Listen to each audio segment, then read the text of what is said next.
Men's issues are bringing us into a cultural turning right now, and it could not have come at a better time. With the state of work, school, friend groups, dating, social media, things aren't looking great, men. These problems have gone unnoticed in recent history, piled up like old laundry stuffed under the bed. This headline from The Hill, it caught my eye. Most young men are single. But the modern climate has finally pulled them out and is forcing everybody to do a smell test. So I'm happy that many justice-oriented ideological groups that have historically only kept two hampers, one for dominant, one for oppressed, are putting aside their favorite heuristic, looking at all the stats and saying, half the population, huh? Yeah, let's talk about it. There are plenty of directions you can take a discussion about men's issues, like brain stuff. I just wrote a paper on savantism and discovered that savantism is 6-to-1 men to women because men are so much more likely to have the cognitive issues that lead to it. We can also discuss an increasingly hostile dating market as women are increasing income and becoming more educated than men while still not dating down. We can discuss the existential crisis that happens when the age-old script for finding a spot in society has been thrown the fuck out and you're expected to write a new one from scratch. These are all urgent topics, and I will address and solve each one in due time. But for now, I want to focus on the one that's related to gym stuff, and that's the fixation on unrealistic body standards and how it affects men's self-esteem. This topic is urgent because it's becoming a hot button that a lot of people are putting their grubby little fingers on. Everyone has a bone to pick with a Hollywood actor or fitness influencer because they're doing all kinds of degenerate things to get a body that is just super impossible to have, and it's making the boys feel bad. But boys, I got you. As 2023's fattest male fitness influencer, I feel a special obligation to chime in, so let's talk about it.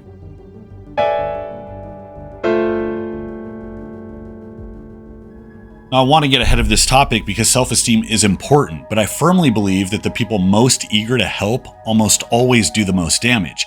Take the Portland School District, for instance. In the never-ending nightmare that is the self-esteem movement, teachers decided that grading kids on whether or not they completed assignments was inherently a biased move. It was more important to worry about them feeling bad for getting a zero, so zeros aren't going to be given out, and kids, they decided, should be judged on what they know, not the work they do. Because as all school board administrators know, you don't need assignments to know things, you just know them. I bring this up because there is a persistent pattern with socially minded folks taking on activist roles where they identify a particular problem involving a struggling group of people and then aim to help, but where those helping efforts should treat the group like autonomous individuals capable of learning, growing, and thriving, the movement instead usually behaves like a frustrated parent on a conference call and settles for taking the obstacle away and saying, there, now no bad feels. This is what is popping up around men's issues, and that game does not have a final square. Think I'm exaggerating? Body positivity was the first step in lowering the bar for women's self-esteem, starting with the assumption that people should feel as good as humanly possible about their body no matter what state it's in. But alas, some just couldn't meet that standard. So I'm here to introduce you to the new evolution of kind and inclusive body neutrality. We're at the point where telling people that they should love their body as is without any extra work is too much to expect. Experts worry that failing to actually love your body can adversely affect mental health. Yes, self-love is now on an increasingly long list of what is unreasonable to expect. So now the plan is to say, be neutral. However you feel is fine. Just don't get a complex about it. That is, of course, only one brand of helping. There is the other side, the Cobra Kai of self-help, that aims to make men stronger and more resilient, but does so by telling them to look at women as an opponent and sweep the leg. These are all the guys wearing suits to a podcast at 11 a.m. on a Tuesday with a cigar and a glass of whiskey, hair lined up like they just walked out of a barbershop. It's supposed to make you associate their presence with extraordinary success, but it really just feels like a Halloween costume that any self-righteous dickbag can pick up at the Dollar Tree. But that's a different video. On the body positivity front, Australian researchers way back in 1996 decided to look at Barbie's proportions and scale them to a real-life woman. At 5'9", she would have been 110 pounds with a 39-inch bust, 18-inch waist, and size 3 shoe. The revelation that a fictional children's toy wasn't made with true-to-life human proportions was seen as a smoking gun of society's unreasonable expectations of women. Heartbreaking. Just imagine all the women who got postpartum when they had their first child and realized it wasn't going to look like Glowworm. But forgetting about the insane burden academics put on kids' toys and the brain-dead journalists who report on it, I have to ask, how much of a bubble do you have to be in as a researcher to not see the things boys were being exposed to at the exact same time and feeling like more questions had to be asked? These were the top action heroes of the 1980s and 1990s. These were the top comic books. These were the most popular action figures. It's not just the bulging muscles and square jawlines. They all had such square jawlines. But the proportions for any male figure in a 90s comic book made Barbie's proportions look like the Vitruvian Man. If it's obvious that exposure to unrealistic or unobtainable proportions contributes to poor mental health outcomes, why were boys proportionately unaffected? What was different? And how do we consider that question when dealing with the modern idea of male representation and its effect on male self-esteem? I don't know that there's an easy answer for that, or that there isn't really some consequence out there that just isn't as clear for men as for women. The only thing that is clear is that the scores of boys obsessed with professional wrestlers and athletes and comic books didn't respond to that exposure the same way girls did. But it seems that some are now trying to speak as if that isn't the case. In looking for stats on men's eating disorders, I found a surprising number of articles aiming to dispel the myth of men suffering from eating disorders less than women, which seems to counter what has been repeated for decades about the issue. Activism always leads to a purity spiral where impossibly perfect becomes the enemy of good, as allies continue to signal how much they care by casting a wider and wider net. History's most annoyingly persistent expression of this is zero tolerance policies, which always broadens definitions and lowers standards for counting something as part of a problem. An example is solving an addiction crisis by declaring a war on drugs and then focusing on the gateway drug and incarcerating a bunch of low-level marijuana offenders. If marijuana is a problem, it's a different problem. Another example is homelessness, where the definition is broadened to include people who are housing insecure, which includes couch surfers and people who live in their trailer. Then multiple articles get published about the myth of drug addiction and mental health issues causing the problem, and the writers instead use the new stats to talk about economic issues. Meanwhile, attention has been stolen from those sleeping on city benches at 1 p.m. and having psychotic episodes in broad daylight. Housing is a problem. It's just a different problem. So in the discussion about gender and body image, I'm finding these articles talking about the myth of men suffering from eating disorders less than women as a way that they can say, see, men are just as vulnerable, there really isn't a difference. It was a while before I found this clip from a specialist saying that men are 1 million out of the 8 million Americans with an eating disorder, and that was closer to what I remember from the 19 assemblies I had to sit through in middle school about anorexia and bulimia. Then I realized that the video was from 2012. It turns out that in 2013, the DSM was changed to include BED, binge eating disorder, under the general umbrella of eating disorders, which means eating more than a normal person would in a set period of time, around 2 hours, and the feeling that you can't stop. And with this new qualifier, men are now up to 40% of people with eating disorders. Fellas, it saddens me to inform you, I also suffer from BED, as does 2/3 of Texas. This is a problem, yes, and I'm not here to diminish it, but it is a different one from what girls experience from societal influences. Starving yourself or vomiting after meals because you've been scarred by frequent exposure to an ideal you will never meet is miles different than the compulsive eating habits that come from living in a society where food is our drug of choice. And there is not an epidemic of 12-year-olds desperate to be bodybuilders who experience BED with chicken and rice. But we get articles like this that suggest it's not really different for men or for women. It is, and any movement that wants to solve problems for men without recognizing that has lost before the conversation has even started.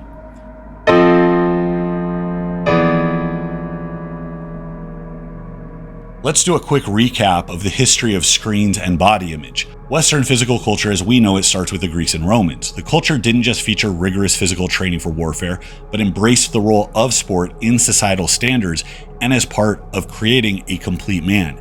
The Olympic Games originated in 776 BC, yes, nearly 3,000 years ago.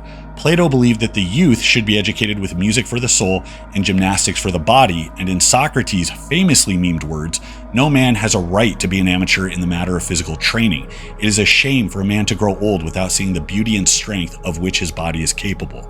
Whoa, Socrates, shame? Really, bro? 1950s called. It wants its outdated masculine standards back. It's important to note that aesthetics and beauty isn't an arbitrary visual experience. It was tied into the meaning of what it represented, whether that be a spiritual connection to what God created, a testament to what the human body can achieve, or the appreciation of the form and symmetry that can come out of nature.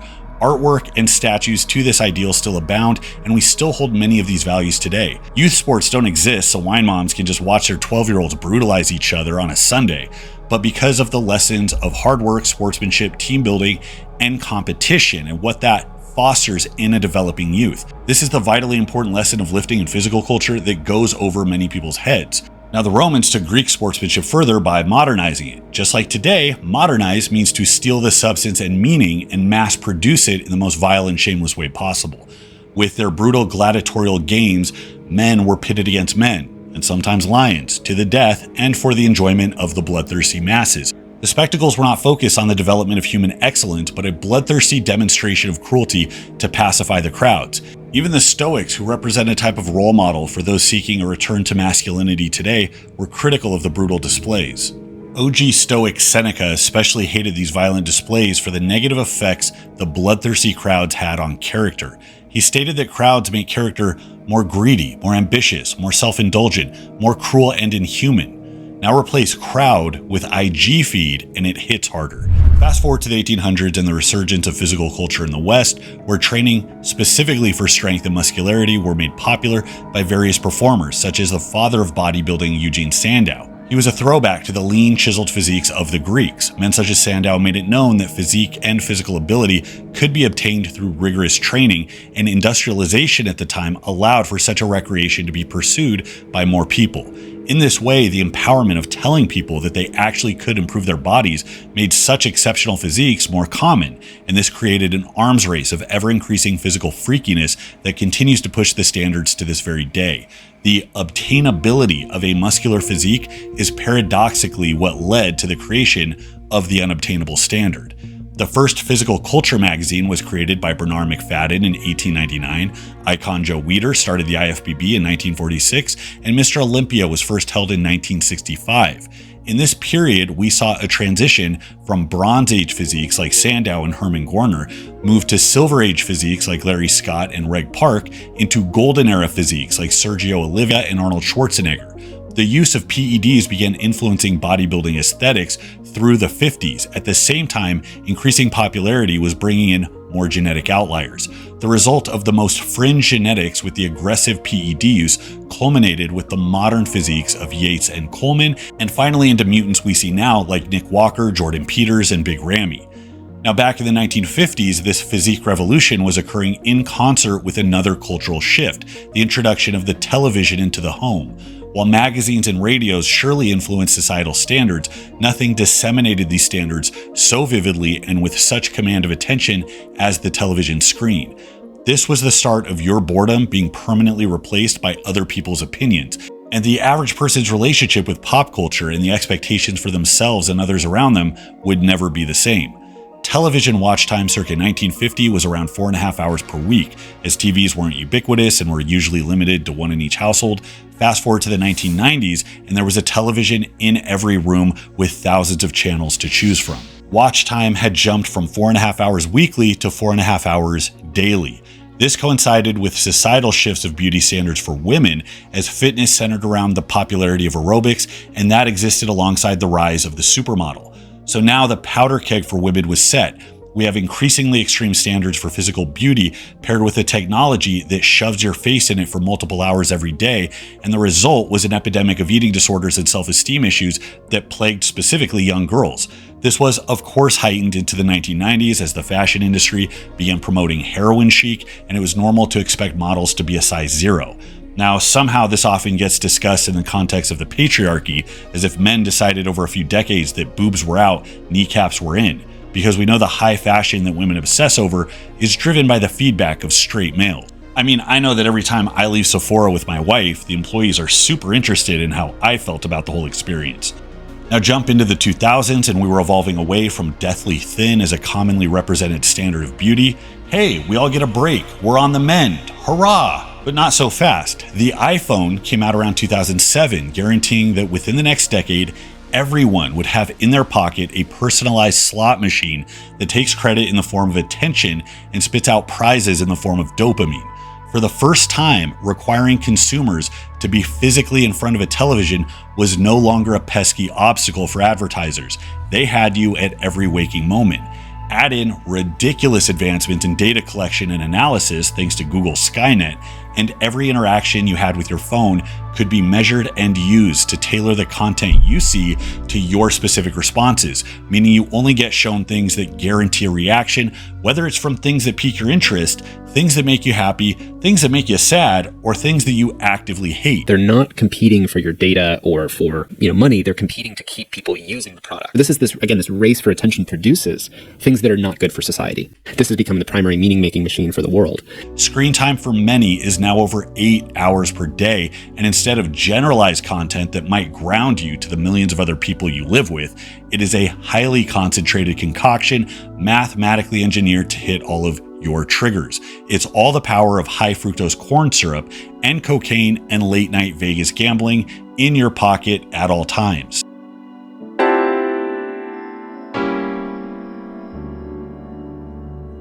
Now, given the incredible change in the amount and type of screen time the average person engages with each day, let's take a look at the exhaustive research around how this affects your brain. We have violence. In a 17-year-long study of over 700 families, Johnson et al. Found a substantial correlation between the amount of time spent watching TV as a youth and the likelihood of aggressive acts as an adult. And that was after childhood neglect, family income, neighborhood violence, and psychiatric disorders were controlled for statistically. With news and politics, people who frequently watch negative news, including natural disasters, crime coverage, and terrorist attacks, are much more likely to engage in personal worry, to the point of catastrophizing. Kind of unfortunate given that that is essentially all news is. And then there's the effect on relationship standards. If you want to talk about a losing battle against unrealistic expectations, ask the women in your life about their views on relationships and where they come from. Consumption of dating shows and romantic comedies has been repeatedly linked to idealized views about relationships.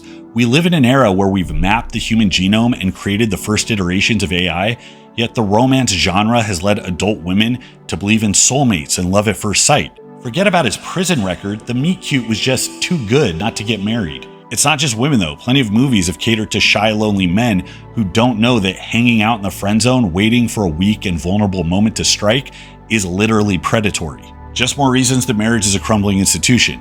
Now, if you think the point of this piece is to say media representation doesn't matter, grow up, then no. The point is that all of this impacts you in substantial and often negative ways, most of which you aren't even aware of. But it's the dose of exposure to the platform, not the ridiculous contents of it, that warps your worldview. One of the most influential bodies of research on television's impact came during the 1960s from George Gerbner's cultivation theory. The theory states that the more television people watch, the more likely they are to hold a view of reality closer to the television's depiction, which is what the Johnson study showed. So in the modern era, the absolutely insane way that social media has stolen our attention is the real fear here. It's as if Zuckerberg heard his grandmother say that television was mankind's most evil invention and decided to say, "Grams, hold my beer." Guys, if I can help fund this channel and help you solve a problem, I call that a win-win. So please allow me one moment to preach the good word of Boostcamp. I tend to get a little complex when I'm writing workout plans. Tracking progress for these programs is hugely important, but options were never great. I would write these long, complex progressions by hand into a notebook, or I would carry a binder filled with spreadsheets I printed off of LiftVault. That's why I'm here to introduce you to Boostcamp. Boostcamp is the easy way to track training progress directly from your phone. Their library of programs features countless dozens of powerlifting and hypertrophy specific programs from your favorite creators, including Jeffrey Verity Schofield, Johnny Candido, Eric Helms, Greg Nuckols, Alberto Nunez, and of course, yours truly. Boostcamp also has exclusive programs that you just won't find anywhere else. Select the one best suited to your needs and watch the sets, reps, weights, and exercises populate automatically. Don't guess at that one weight you lifted that one time for how many reps again? Have your log of training with you at all times for easy reference in the convenience of your phone. Not only does Boostcamp have a stellar product, but their support is the only reason this channel exists. So thank you, the viewer, and thank you to Boostcamp. Check it out today. The link is in the description. In the absolute tsunami of studies that have been conducted in recent years on social media, let's look at some of the findings.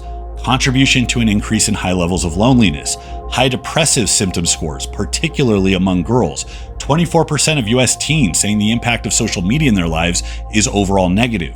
higher likelihood of insufficient sleep in adolescence, an increase in negative urgency or acting impulsively in response to negative emotions, higher risk of reporting high levels of psychological distress, poor mental health, and suicidal or self-harm behavior. This one post I have to look at.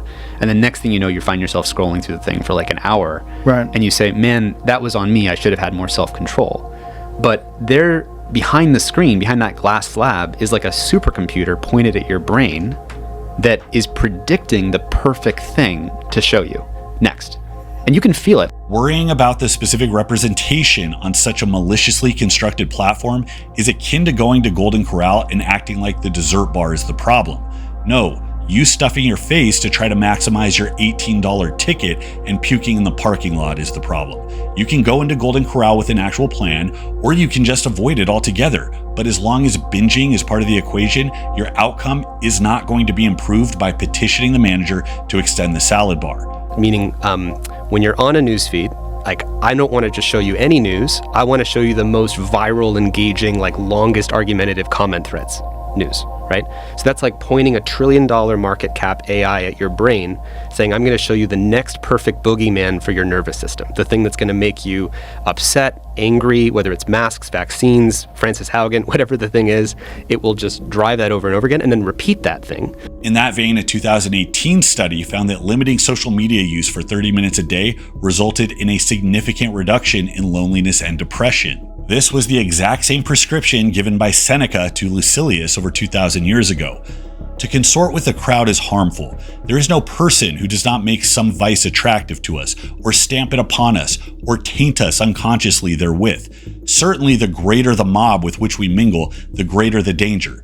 Do not, my Lucilius, attend the games, I pray you. Either you will be corrupted by the multitude, or if you show disgust, you will be hated by them. So stay away.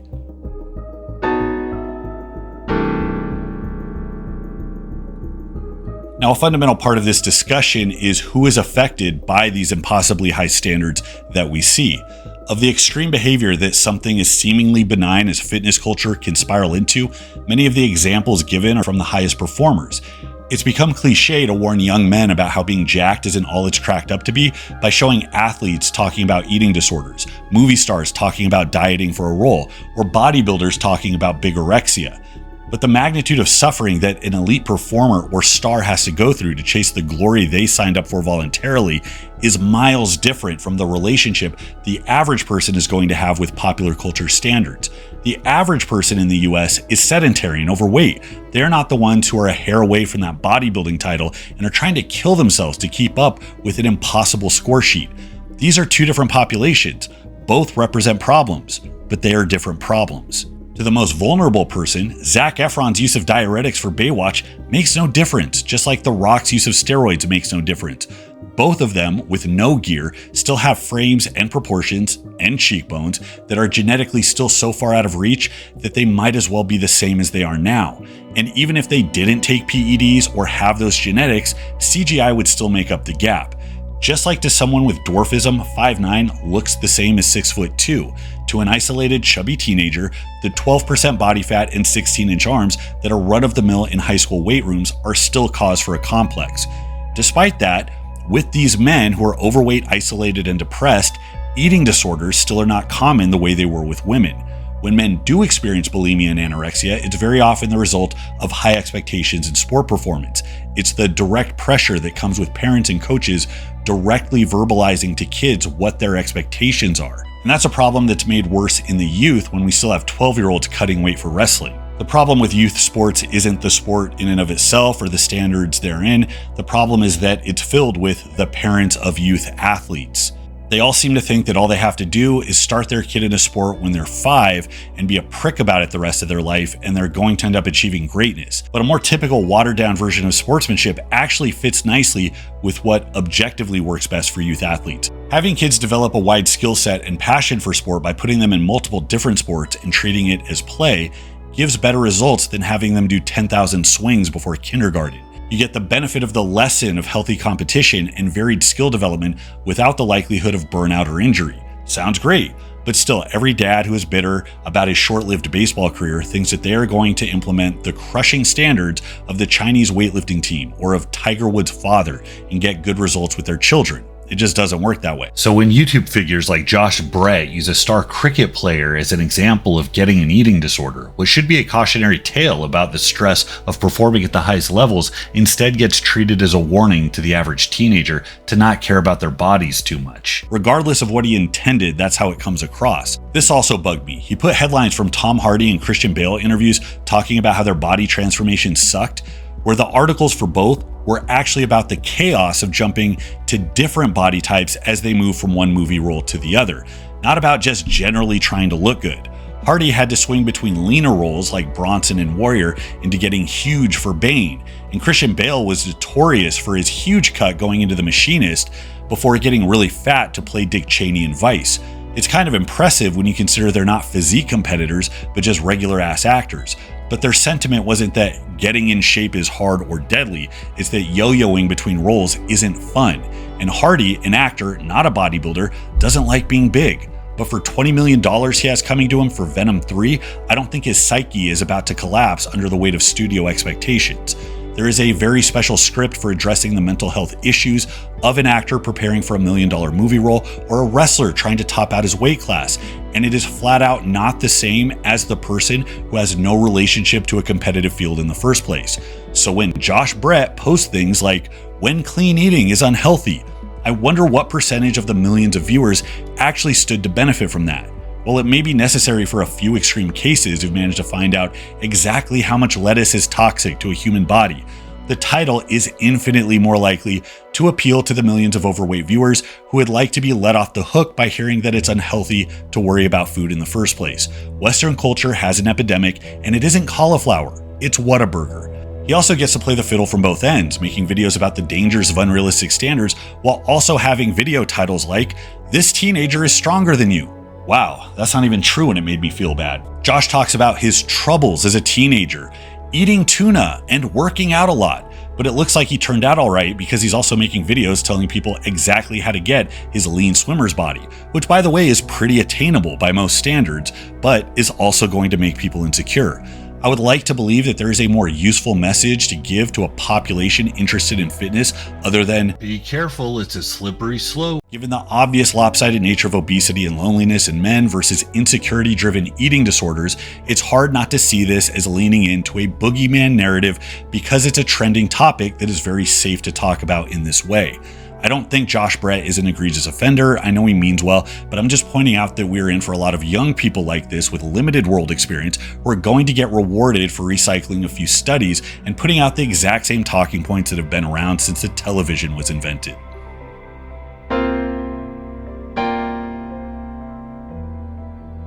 Now, the effect of freakish representation on encouraging young people to take steroids is one of the points that I am charitable towards.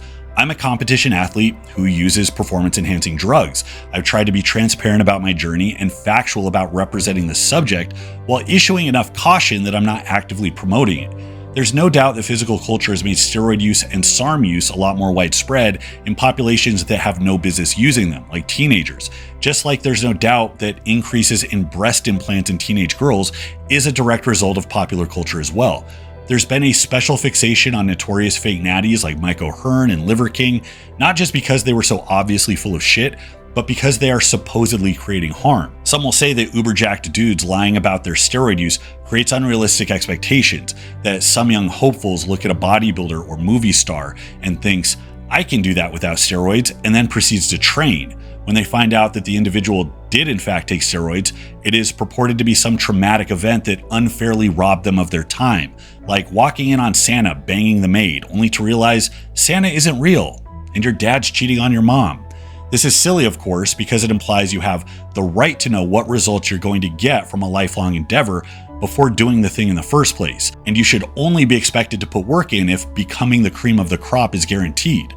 This ironically presents its very own unrealistic standard for life. We don't expect our kids to react similarly if they choose to follow in the path of their favorite writer or their favorite athlete, though success in both paths requires traits that are absolutely not guaranteed. In fact, oftentimes they're not likely. The point of training isn't to look like Arnold any more than the point of going to school is to be valedictorian. And I don't have sympathy for anyone who thinks that the path to world class is one that should be waiting there for them without any obstacles in the way, should they choose one day to stop everything and start pursuing it.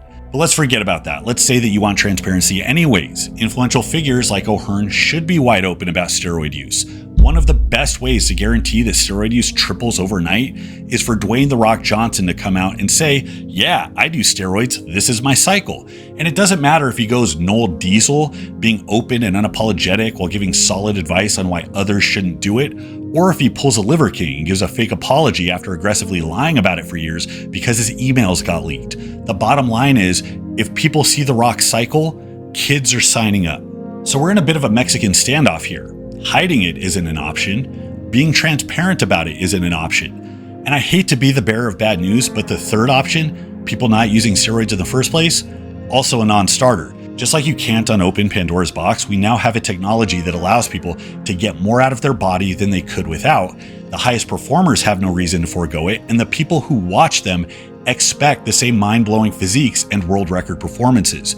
The discussion about steroids has to be done the same way you discuss any reality of life, where people do things that involve risk, where they should be allowed to, because freedom, and where everyone else has to be educated and mindful enough to know how to incorporate that fact into their worldview and respond accordingly. No steroids isn't a viable route to solving men's health issues any more than no weed is a viable route to solving the addiction crisis. On the list of things regularly promoted on TV and social media that tend to receive minimal backlash, marijuana use, regular drinking, excessive eating, having multiple divorces, having kids from multiple partners, reckless sexual behavior, extreme sports associated with CTE and even death, breast implants, liposuction, rhinoplasty, Brazilian butt lifts, and on and on. What do all of these have in common? You have the right to do any of them. None of them make you an inherently bad person by itself, but they all have consequences or risks. And every single one of them, when represented on television or social media, all influence the people who are exposed to it. Now, it might come from a good place if you want popular culture to only represent behaviors that are positive and without risk, because of the children, but that goes to a really bad place pretty quickly. It sounds cool that China has its own separate productive version of TikTok that they give to kids, where they're only allowed to watch so many hours a day, are only exposed to positive and educational material, and are regularly encouraged on the platform to take breaks. Until you realize that China checks most of our boxes for an authoritarian fever dream by the fact that those choices are being made on behalf of the user by a president without a term limit, allowing for personal choice in both what we choose to do and who we choose to watch makes shit instantly harder. But it's a trade-off because we accept that that's who we are. Choice as a principle is a fixed point in our stars that everything else has to move around. We aren't willing to give it up, so we do the hard work of going around it, even though sometimes it would be easier just to get rid of it altogether.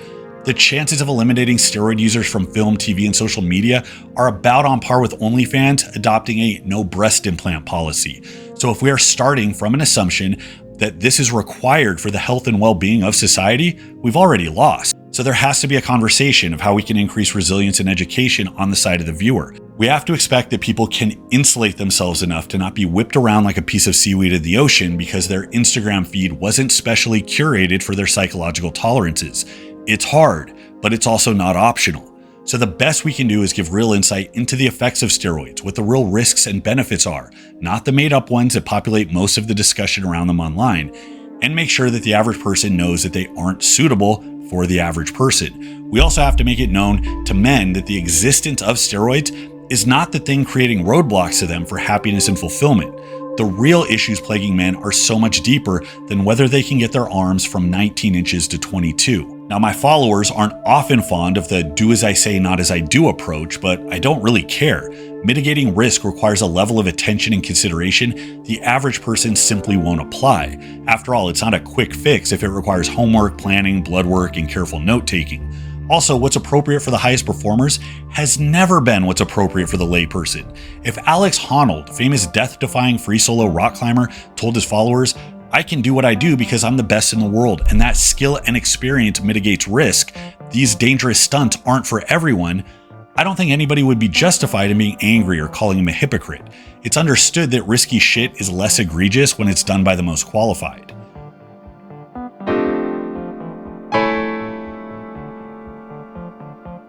There's a question of what is the litmus test for representation being good enough? Is it that no individuals experience dissatisfaction ever? Is that possible in a world that has anything called physical beauty in it to begin with? I've noticed that many of the plus-size models, the ones saying fuck your beauty standards, still meet some universal standard of beauty. They still have attractive faces, symmetry. If they are fat, they're still the prettiest of the fat girls. Elon Musk's mom, Mae Musk, has been a model since the 60s and was the oldest person to be featured on Sports Illustrated at the age of 74. She's talked about how great it was to break stereotypes around age, but I thought it was kind of funny that the solution to changing standards for age was to feature a woman who is enhanced by her genetics, makeup, and digital touch-ups to look exceptionally, impossibly young for her age. It's a similar situation with Sophia Jarrao when Victoria's Secret decided that sexualizing the disabled was good for headlines. Inclusivity. How did they do it? By promoting somebody with Down syndrome who doesn't present like someone with Down syndrome. Now, doesn't this type of representation inherently create a new unobtainable standard for scores of aging or disabled women who will never look like someone with the genetics of a supermodel? Or is it close enough to the group that aims to represent them that their presence can be seen as a net positive? Maybe it's the latter, but if that's the case, it goes to show that the depth that people look to in order to identify with someone on screen has some arbitrariness to it. There's some wiggle room. People can look to somebody who is more attractive, more exceptional than they are, and still find common ground to feel connected to, even inspired by them. And if you're trying to find the algorithm that satisfies everybody, there is no math that you can do that predicts if somebody is going to feel dejected because at 74 they look like a 74-year-old, or if they're going to feel supremely empowered because silver hair and wrinkles are finally represented on a bigger stage. How you relate to this is entirely dependent on you and how you reconcile your place in the world with the things you are exposed to. But it's obvious that there is no algorithm that is one size fits all. This also goes to show that there's no escaping the hierarchy. It is a natural law. No matter how you muddy down the group, no matter how you redistribute goods, the cream will rise to the top unless there is some unforgiving authoritarian mechanism to shove it back down. You know that the cream always rises to the top, right? Jordan Peterson gave this example of how land was given to farmers in the Soviet Union, and despite redistribution, a small group of farmers largely outpaced everybody else. If you look at creative production in any domain, it doesn't matter. Artistic domain, food production, novels written, number of companies generated, number of goals scored in hockey, what you find is that a very tiny percentage of people produce almost all the output. So it's a deeply built feature of systems of creative production, and no one really knows what to do about it. It's the 80-20 rule, the Pareto distribution. The result of this was that the farmers were executed and their land taken and once again redistributed. The primary rule was that equality reigned, and since you can't force all the underachievers to rise to the standards of the overachievers, you achieve equality by getting rid of all of the overachievers. So nobody had to feel bad that things were unfair or that they were being outperformed. Now, the consequence of this was that millions of people died from famine. If this is the result of the highest intellectual influencers in one of the biggest nations in history, when the absolute most is at stake, what do you think the results will be when the stakes are smaller and the scope is narrower? The point is that for men and women, any representation will fail to capture the exact essence of the viewer, regardless of how much you dumb it down. This is because the fact of them being selected to represent means they possess something extraordinary in the first place. They stand out. This is a paradox that no one even tries to reconcile, probably because it can't be reconciled. One person cannot be a proxy for 100 million, especially if they were chosen to be the person that stands out as a proxy. If there is anything interesting about them in the first place, they will inevitably become the unobtainable standard. The lesson here is that your heroes, your role models, your sources of inspiration do not exist as the blueprint for your life. The type of mindset that looks at excellence and immediately feels inadequacy is one that is going to feel inadequate no matter what is fed to them. It's just as irrational as seeing a beautiful painting and feeling the unfairness that you will never be able to paint that. A healthy society has to be able to experience excellence, to see, understand, and be moved by exceptional displays, and feel proud as humans without feeling a special bitterness that such a feat is out of your reach. There are collective wins for all of us. The rare genius that solves a physics problem or creates a new technology. The Olympian who runs faster or throws farther than ever thought imagined. The ultramarathoner who shows how the breaking points of human bodies are farther beyond what any of us would have guessed. And yes, the exquisite body that, given the rarest combination of care, discipline, genetics, and technology, can look like something supernaturally conceived. The problem for men is not that others push the boundaries. It's that we're allowed to fixate on those feats beyond the point where it informs or empowers us. In a world where men are losing ground on the things that propped them up in the past, it's really easy to look for a scapegoat in the high achievements of others. It's an easy one. The old boundaries simply don't exist anymore, and they aren't coming back. But it doesn't matter because there is no standard that's low enough to spare your sense of self-worth if you're plugged into a poisonous system that is allowed to control your attention and rearrange your perception of life. Has society been better off since changing Barbie's proportions? In shifting the tone from the heroin chic that defined the 90s to a more inclusive and full-figured standard for popular culture, it's obvious that thin is not in and hasn't been for a while. Thickness is now so universally accepted that you got Madonna to get butt implants in her 60s. I don't know what better sign there is that you won that part of the culture war. You might be inclined to think, we did it, we changed the standard, girls are saved. But alas, self-esteem issues stay stable, plastic surgery is becoming more like changing your tires, female empowerment means learning how to use liquid latex to change your face like Liam Neeson in Darkman, and wearing butt-cheek separating workout pants to the gym while claiming, I don't do this for anybody but me. This is all relevant to men because the discussion strategy being used for women then is being used today. And the fact that it's being applied to men who don't even engage or see themselves socially the same way women do gives me infinitely less hope that it will do something worthwhile and not become a cheap distraction from real solutions. The problems for men are deeper and more complex in how any one person feels about their love handles, or whether or not the cinematic representation of a superhero that can fly through space and shoot lightning bolts out of his eyes had an unrealistic physique.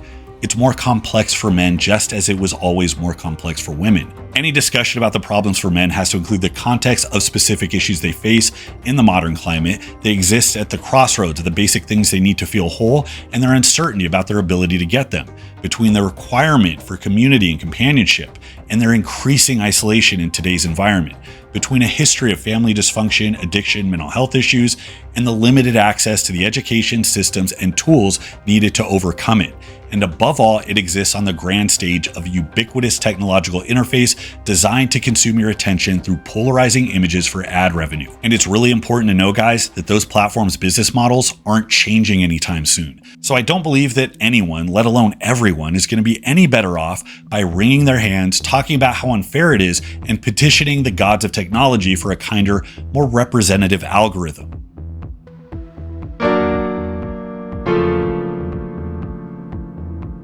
Now, one of the biggest bones that I have to pick with the typical line about unrealistic expectations and its harmful effects is that it doesn't even try to explain how we approach our engagement with high achievers and rare body types in order to push ourselves farther.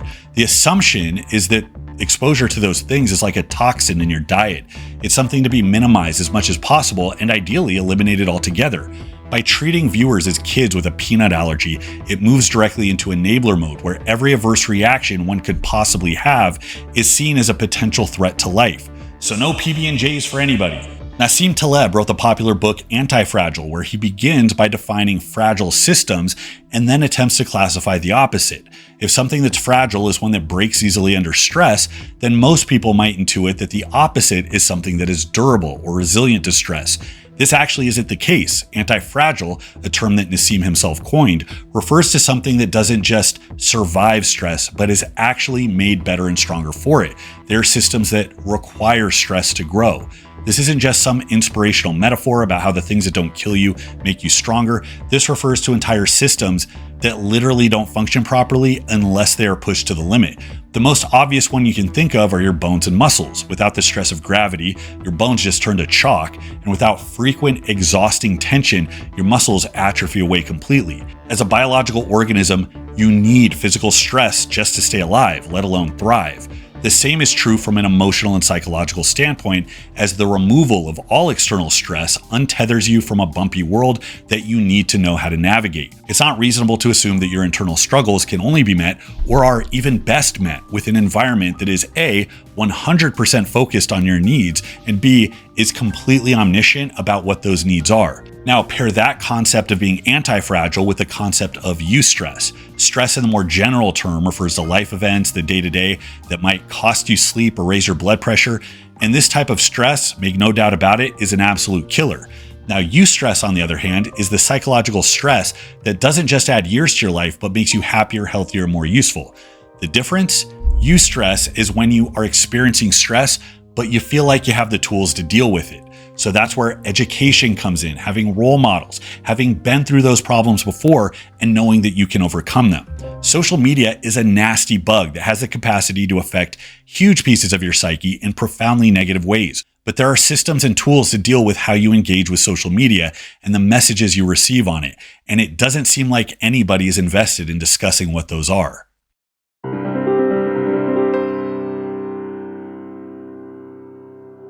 Now, if you made it this far, you might be wondering who I am or why my opinion should even matter.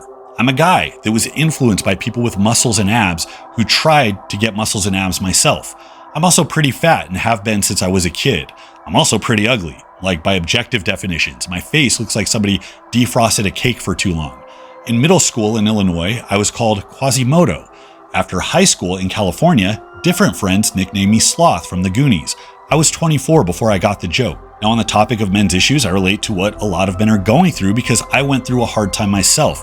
I spent most of my teens and 20s depressed, drunk, with no plan, pretty sure I would never have a girlfriend, let alone a wife, and lost in the world. Throw the ginger beard on top of it, and I should be alone in a ditch shooting heroin into a collapsed vein. But I didn't, and I don't. Despite a whole heap of insecurities, shortcomings, and my own coked up wasp nest I call a brain, I managed to find some grounding. I got lucky, yes, but also took special care to focus on the things I could control.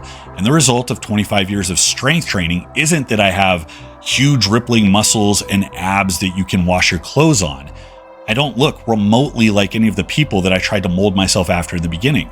It makes no difference to me. My time spent in the gym changed my life in a way that no amount of generic self-acceptance could. And it wasn't because I made my arms bigger or increased my deadlift. It's because I attached myself to something that worked my body where it would have otherwise decayed. It gave me somewhere to be each day where I would have otherwise stayed home. It made me friends where I otherwise would have been alone. It regulated my mood. It taught me about discipline and pain and gratification. And if that sounds like a bunch of other things that you could potentially do with your day, it's because it is. There are a million jobs, hobbies, social activities that do the exact same thing as long as you come at them the right way.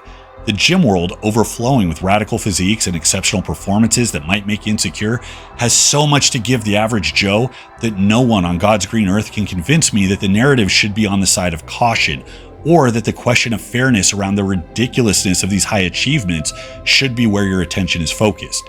To be clear, this is not a dismissal of anybody's hardships or struggles where I hold myself up as some standard of how obviously easy it is to navigate this problem. But if it is true that your insides are being corroded by the influence of steroid-infused Hollywood elite, born with perfect cheekbones and winning personalities, who live lives you can never hope to touch, then hopefully my more meager status as a 4 who lives like a 7 is of some inspiration. I've got issues. Plenty are mental health related. Some are just from being a human person tasked with the responsibility of other living creatures, like my dogs, but also my wife and child. And no shortage of those issues are from the high goals and standards that I set for myself that routinely are the source of my grief. I'm not always okay, and I don't expect to be. But I do strongly believe that in the people, the challenges, and the perspectives I sought out, that I took my life further from anguish and closer to satisfaction. Dare I say, even outright joy and gratitude. Like a beaver building a dam stick by stick, I hoarded beliefs, goals, habits, and relationships that made me confident over time I would be okay. So these are my big beliefs. Exist in a community, any community. Have responsibility, any responsibility. And find a companion, any companion. That's not all of it, but it's a good piece, a solid half of your Dectus medallion. If it's broad and non-specific to you, it's because that's all you can expect from advice from this altitude. But if I am talking to somebody who is struggling the most, focusing on those things, I mean really focusing on them, makes it really hard to get washed away in the sea of despair. The point isn't to deny that those feelings exist or pretend like they will go away if you ignore them, but to recognize that the difference between a drowning man and one who treads water isn't the fact of the water, it's his relationship to it. So hopefully all this gave you something to consider when looking at the men's crisis that's popping up. A lot of platforms are talking about it, and there's plenty to be discussed about it. I'm probably going to make some more content like this in the future. So let me know what you think in the comments, or better yet, take you to my Patreon where I update my training. I give advice there. I answer DMs. So if you want to get in touch with me, that's the easiest way to do it. Please let me know what you guys think before. Did any of this resonate with you? Did you think I was way off base? Leave it in the comments. Until next time, this is Bromley. I'll see you.